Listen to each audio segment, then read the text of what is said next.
20 টাকার পটাটা বিস্কুট আপনাকে 23 টাকায় কিনতে হবে। এখনো হয়নি। আমি একটু এই কোম্পানির যিনি এমডি আছেন তার একটা বক্তব্য আপনাদেরকে শোনাই।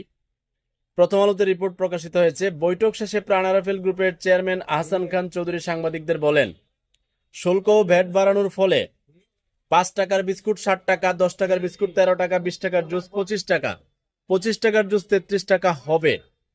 এবং তিনি এটা বলে রাখছেন যে ভ্যাট বাড়ানোর হলেও আমরা এখনো দাম বাড়াইনি, তবে তিনি এটা বলছেন যে আমরা আরো 1 সপ্তাহ অপেক্ষা করব।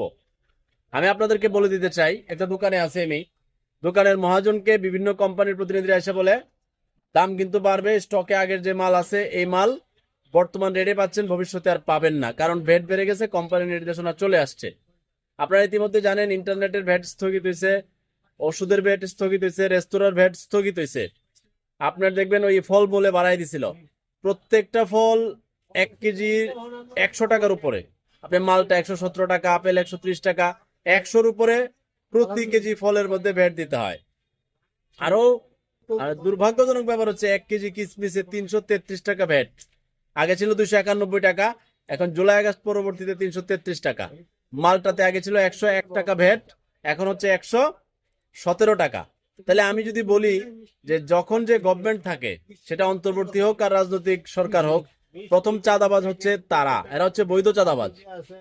এখন 12,000 কোটি টাকা অতিরিক্ত শুল্ক আদায়ের জন্য জনগণের উপর যে কর চাপিয়ে দিলেন এবং আপনাদের জনসমর্থন এবং জনপ্রিয়তা শূন্যের কোঠায় নেমে গেল শুধু একটা সিদ্ধান্তে, অতিরিক্ত ভ্যাট আরোপ করে দিলেন।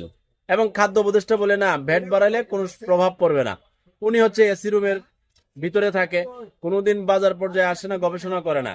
মানুষের আয় কম ব্যয় বেশি, এর মধ্যে সামনে পবিত্র মাহে রমজান, এর আগেই যে পরিমাণ উত্তেজনা তৈরি হয়েছে বাজারে, মশলার বাজার ধরেন, ফলের বাজার, বিস্কিটের বাজার, যা যা বাজার আছে সকল কিছুতে আপনারা অর্থ বছর সামনে জুন থাকা সত্ত্বেও আপনারা এটা কারবার সারি ফেলালেন জানুয়ারিতে, 9 জানুয়ারি ঘোষণা দিয়ে দিলেন।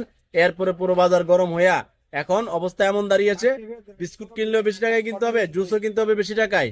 এখন এই অবস্থা থেকে মুক্তি কি? মুক্তি হচ্ছে অতিরিক্ত ভ্যাট যা আরোপ করছেন আইএমএফ এর শর্ত আদায়ের জন্য, এগুলো আপনারা স্থগিত করেন, ফলের সবগুলো স্থগিত করেন, নাহলে কিন্তু আমাদের জন্য বিপদ। কারণ আমাদের তো এত আয় নাই, আমাদের ব্যয় যেভাবে বেড়ে গেছে, এখন এর থেকে সবাই আপনারা যারা ভিডিওটা চোখে পড়ছে শেয়ার করে ছড়িয়ে দিবেন, কারণ এটা জনস্বার্থে, জনকল্যাণে। সরকার তো আর সিদ্ধান্ত জনগণের দিকে চায়া নেয় না, জনগণের কথা শুনে না, এমনি মন চাই নিয়ে নেয়। মানে একবার জিনিসের দাম বাড়লে যে আর করবে কমবে না, এটা সরকারের বোঝা উচিত। না হলে এই যে প্রাণ আরাফেলের বিস্কিট বলেন, অন্য কোম্পানির বিস্কিট বলেন, 10 টাকাটা 13 টাকায় খেতে হবে, 20 টাকাটা 23 টাকা, অলরেডি তারা ঘোষণা দিয়ে দিয়েছে, পরে আসবে, আপনারা কিছু করার থাকবে না।